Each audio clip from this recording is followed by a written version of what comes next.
it's always going to be there. So I still did that, So I went, I was working. I started a family early. I was in the Marine Corps. I really learned a lot, and then I got into, repossessing, to literally repossessing cars, and I'm like, wow, man, I'm pretty good at this. This is easy, So, and now it's like I got a license to do this. Yeah. I have the police on my side. It's like, I'm like, okay, cool. So it was really, really interesting how it came about, but that was where I really started making a good living as a repossessor back in that time. Wow. That's Yeah. awesome. Did you Yeah. have like any like well, not bad I'm sure you had some bad experiences Oh yeah. doing it, but I'm sure that was a really cool experience to do. I mean, how many years was that? Did you do that for? Oh geez, I would say at least 20.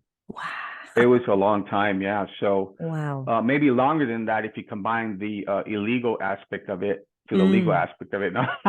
So so it was interesting because I met a lot of people. I Hmm. socialized a lot. I dodged a lot of bullets.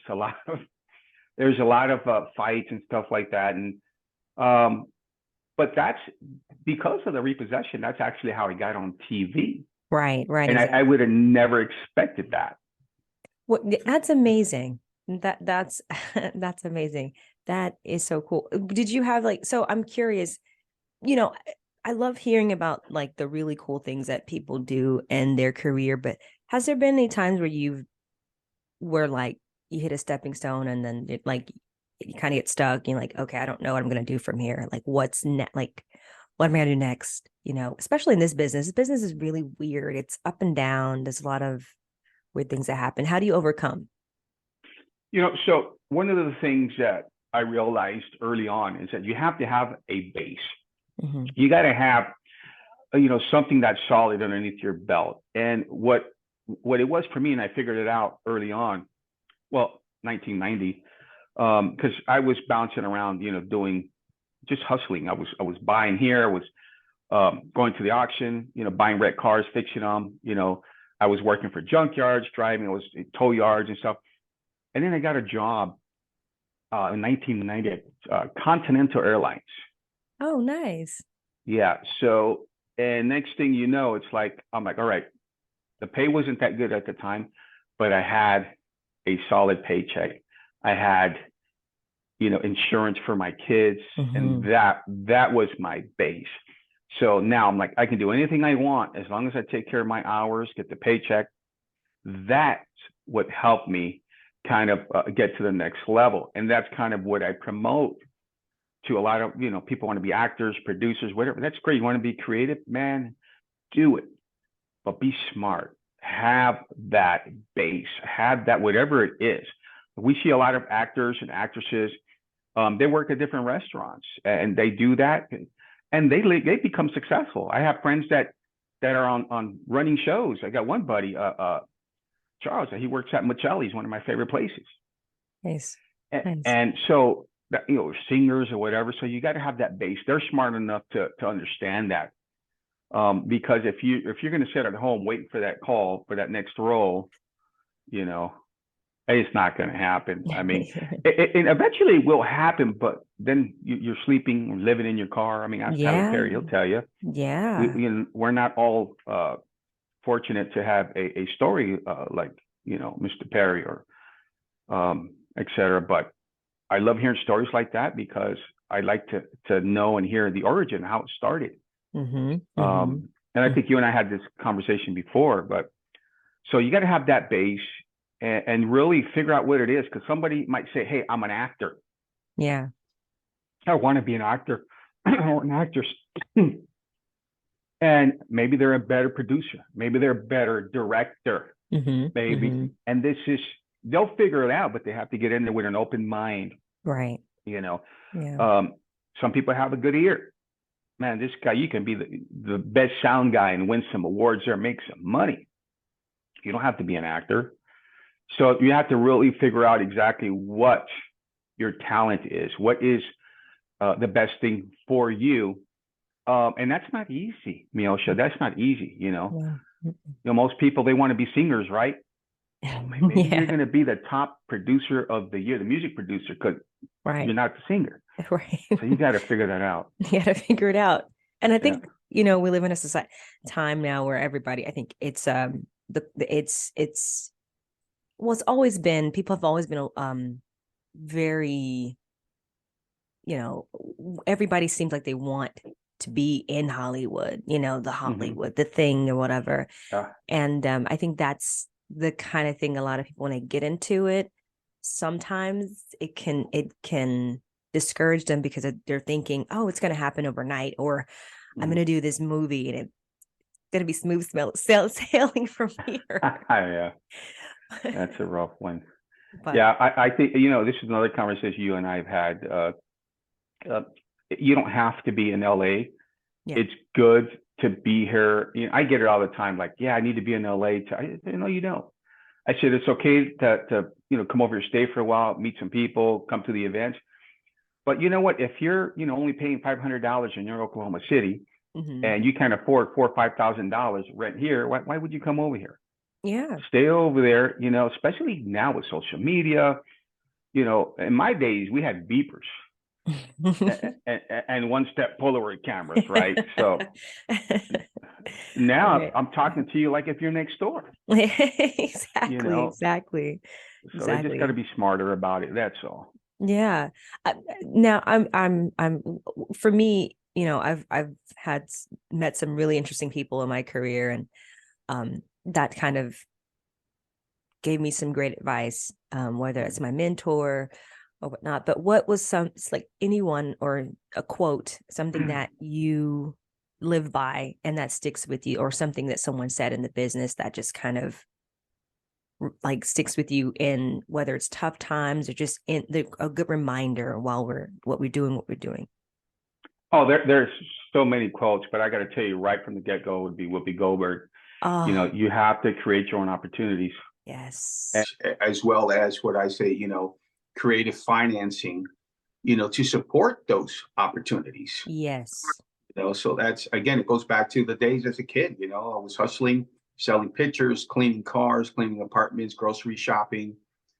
So it's something that you have to do. But I mean, there's a few quotes out there that really uh, stick with me. I'm a big fan of a lot of guys out there. Steve Harvey, a Oh, lot of yeah. his quotes. He's Denzel good. Washington, even Vincent Price, Hmm. Pitbull. I'm like, wow, who would have thought, man? That guy's a genius. Oh, yeah. You so for me, it's like a man who limits his interest limits his life, and that's Mm. something that short and sweet, but it's the truth. True. Yeah, Absolutely it's the true. truth. That's Vincent Price. Love that. But yeah, so that's it. And they kind of get back into finishing up your question is how do I get into the industry? Well, as a repo guy, Hmm. I got a call from Telemundo News Department to do a news segment, The Day in the Life of a Repo Guy. Now we're talking 2004. Wow. Yeah. And I'm like, hey, my Spanish is not that great, but I'll give it a shot. So I ended up, doing the segment. I think a week and a half, 2 weeks later, I'm at Mercado del Valle. It's like a Vallarta store. Hmm. And in Spanish, the people were saying, "Hey, it's the repo guy from Telemundo." I'm like, "What?" And they were buying those little Insta cameras, those little Yeah. cardboard cameras to Hmm. take pictures with me. And I was like, "This is weird but cool." And so and I called up Maria Garcia and I said, "Hey, what's going on?" She goes, "Oh, the news segment was a hit. It's a great news segment. People want to do some more. The news department. I did 4 other segments." Wow. So, and Awesome. then I ended up doing a pilot at a Sony 4.0 megapixel camera. A couple of my buddies that went to the same church that I did were in film school. I knew nothing about it, That's as far as awesome. like that. But we got together. We did this cool sizzle reel. I showed it to Telemundo, and they bought the show within 2 weeks. And me showing it to them. So that's how I got into the business. And of course, that opened a whole bunch of other doors. Good Definitely. and bad. Not all glamorous, y'all. It's not all Mm, glamorous. exactly. Yeah. Exactly. It's not all glamorous. The business is very wonderful, but also there is that other side of the business that is like, very unfortunate. But I love that what you did, you took a chance and you did it. I feel like that's what you have to do. You have to really you have to really believe in what you're doing, like just no matter what. Exactly. And you know what? Even more importantly than that is to find someone that's willing to take a chance, a big risk on you. Yeah. And I was fortunate enough that I did. And her name was Fatima Concalves. And I'll send you a link and you can share it with the audience. But Yeah. it is a segment I did with NPR News when I Mm. first started. And you'll hear the excitement that I had in my voice. I was like a little kid in a candy store because I was so excited that someone believed in what I wanted to do. They believed in my vision. They believed Right. in, of where I come from and what I had Mhm. to offer, and that's why they're saying, hey, man, this guy's, one of the pioneers of action reality. Yeah. And that's what I was doing. Yeah. Uh, watching Tales of the Golden Monkey, the A-Team, The Greatest American Hero. I Yeah. mean, these were all, things that I was, watching. And so that NPR news segment, I think you should share it with the audience. They'll kind of get a good idea of what I went through and, taking the chance and the network taking the chance on me I love because that. they took a huge risk, never been done. And it did it for me, Oh, I love that. it was great. So there you That's go. beautiful. I love that. Yes, taking a chance and have someone opening the door.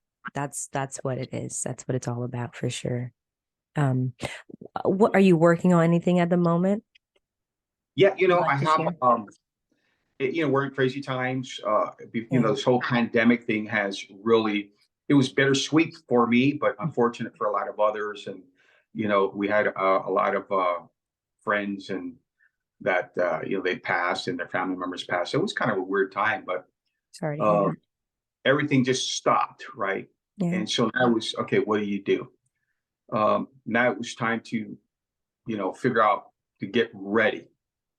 So now the pandemic's over. I'm like, okay, I'm going to start all my projects again. But now we have COVID protocol. And as an independent, Mhm. I did not want to be that guy, that wasn't following the rules and causing people to get infected. I was not going to do that. Mhm. So I didn't do anything. I stood by and I just listened and learned and educated myself on what was going on. So it was all the stuff that I shot. I started releasing it just last year. Okay. So Nice. because I wanted to get past this so most people don't know, even as independent, and we're not union, we still have to, have that professional decorum and follow, protocol and rules. Yep. They exist for a lot of reasons. Um and even if you do sometimes because you're not union, I used to get nailed all the time because I wasn't union. I wanted to be union. I wanted to work with those huge budgets, Yeah. and I tried, but it was just like, you know, I couldn't do it. Even one of the networks, I said, hey, let's take this show and let's go union. They told me simply, are you crazy? Wow. It's like we'd have to triple the budget. And I Mm. tried. Trust me, I tried. So at any rate, so here I am. I got a couple other projects. And the networks kept on saying, hey, look, we want you to do this, that. I go, I'm not interested in doing that reality show anymore. I had a Mhm. really bad taste about it. I didn't want to do it. Um, and they just kept on bugging the hell out of me. Do something. We need something with you in front of the camera. And I was honored. I'm like, okay, I'll come up with something. Nice. And so I did. I came up with a new show, and it's called Operation Passport. Nice. And it's an adventure, travel, culture, food type show. So just think of Expedition Unknown Mm. meets Anthony Bourdain when he rescued. Uh, Mhm. That's so awesome. I shot season one. It took us 18 months. We're in Wow. post production. So I traveled the whole planet. As you can see in the background, there's a lot of cool things from just everywhere. Nice. Um, and over here as well. And then we just started season two. We just got back from Japan. All right. Um, that's episode one. And then we head out to Vietnam next month. And then we go to Taiwan and it starts from there. So we're hoping to get a release date late this year or early next year. All right. But it's been exciting.